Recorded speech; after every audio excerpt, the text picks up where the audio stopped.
The first night I slept on my friend's couch, I believed the worst was finally over. My body sank into unfamiliar cushions, the ceiling fan hummed softly above me, and for the first time in weeks, I felt something close to safety. I remember staring at the shadows on the wall, telling myself that here, in this quiet apartment, nothing could reach me anymore. I was wrong. I didn't know then that danger doesn't always knock loudly. Sometimes it comes in the form of gentle questions, warm tea, and a mother's careful eyes that see far more than you want them to. Before we go any further, if you believe in kindness, second chances, and the quiet miracles that happen when people choose compassion, please take a moment to like this video, share it with someone who might need hope today, leave a comment, and subscribe to the channel. Your support helps stories like this reach hearts that are still hurting. I had arrived at my friend Daniel's place with a single backpack and a story I rehearsed carefully. I told him I needed a few days away from home, that things were stressful, that I just needed space. That was all true, but it was far from complete. The truth was heavier, messier, and wrapped tightly around my chest like a rope. I had left behind a life that looked normal from the outside but was slowly breaking me apart from the inside. I carried fear in my bones, exhaustion in my eyes, and a constant urge to disappear whenever someone asked how I was really doing.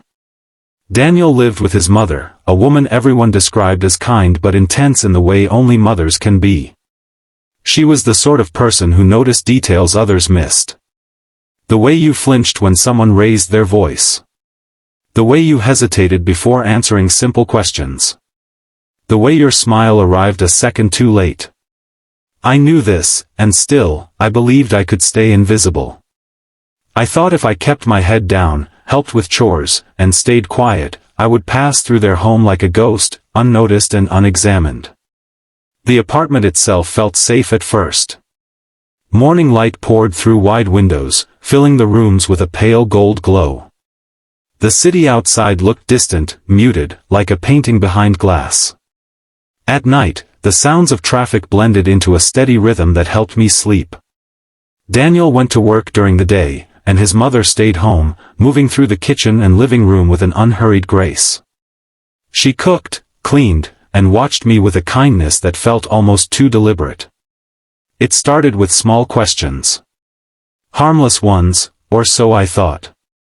Did I sleep well? Was I eating enough? Did I want more tea? Each question landed gently, but together they formed a pattern, a slow tightening net.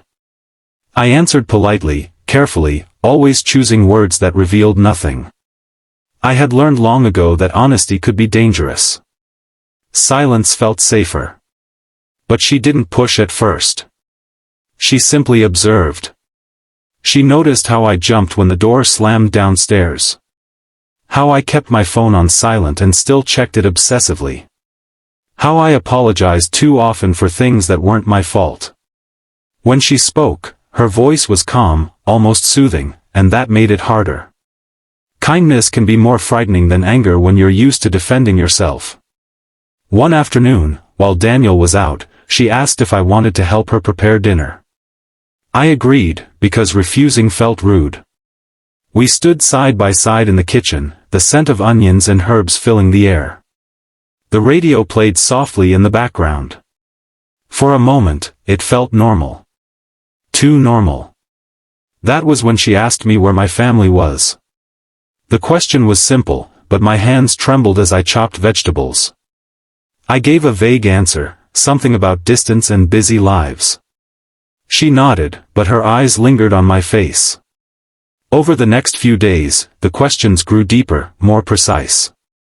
She asked about my work, my plans, my past. She never accused, never demanded. She just listened. And somehow, that was worse. Each conversation felt like walking on thin ice, knowing one wrong word could crack everything open. I started avoiding her, staying out late, pretending to nap when she was around. The couch that once felt like refuge began to feel exposed, like I was sleeping under a spotlight. The fear wasn't just about being found out. It was about what would happen if she knew.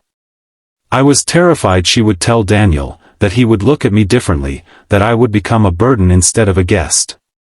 I was afraid she would ask me to leave. I had nowhere else to go. The idea of starting over again, of packing my bag and stepping back into uncertainty, made my chest ache. One evening, she invited me to sit with her by the window as the sun set over the city. The sky burned orange and pink, the buildings casting long shadows across the streets below. She handed me a cup of tea and asked, very gently, if I was safe. The word safe echoed in my mind, heavy and sharp. I wanted to say yes. I wanted to believe it. Instead, my throat tightened, and for the first time in a long while, I couldn't lie convincingly. I didn't tell her everything. Not at first. I told her pieces. Enough to explain the fear, the exhaustion, the need to hide. She didn't interrupt. She didn't react the way I expected. There was no shock, no judgment, no sudden shift in how she treated me. She simply listened, her expression steady, her presence grounding. When I finished, I felt exposed, like my skin had been peeled away. I waited for the consequences. They never came. Instead, she told me that safety isn't just about walls and locks, but about being seen and still accepted. She said that staying silent can keep you alive, but it can also keep you trapped. Her words settled into me slowly, like warm water seeping into frozen ground. For the first time, the questions didn't feel like threats. They felt like an invitation. Things didn't magically get better overnight. I still woke up with anxiety clenched in my stomach. I still hesitated before speaking. But something shifted. The apartment felt different. Warmer. Lighter. Daniel noticed too, though he didn't know why. His mother never shared my story without my permission. She respected my boundaries, even as she helped me rebuild them. She helped me find resources, quietly and carefully. She reminded me to eat, to rest, to breathe. She taught me that asking for help wasn't weakness, and that safety could exist alongside vulnerability. Little by little, the fear loosened its grip. I started to imagine a future that wasn't defined by running away. As weeks passed, I realized that the place I thought would expose me had actually protected me. The questions I feared had opened a door I didn't know I needed. I wasn't just surviving anymore. I was healing. And healing, I learned, often begins with someone brave enough to ask the questions you're too afraid to answer. If this story has touched your heart even a little, if it reminded you of a time you needed help or someone who offered it when you least expected, please take a moment now to like this video, share it with others, and let us know in the comments how it made you feel. Your engagement helps keep stories like this alive. Before we reach the end, I'd really love to hear from you. Please comment below and tell us whether you believe people come into our lives by chance, or if some are meant to find us exactly when we need them most. I still think about that first night on the couch, the relief I felt, and how fragile it was. Safety, I've learned, isn't a place you stumble into and never lose. It's something you build, piece by piece, often with the help of people who see through your silence. I thought I was safe at my friend's place, until his mom started asking questions.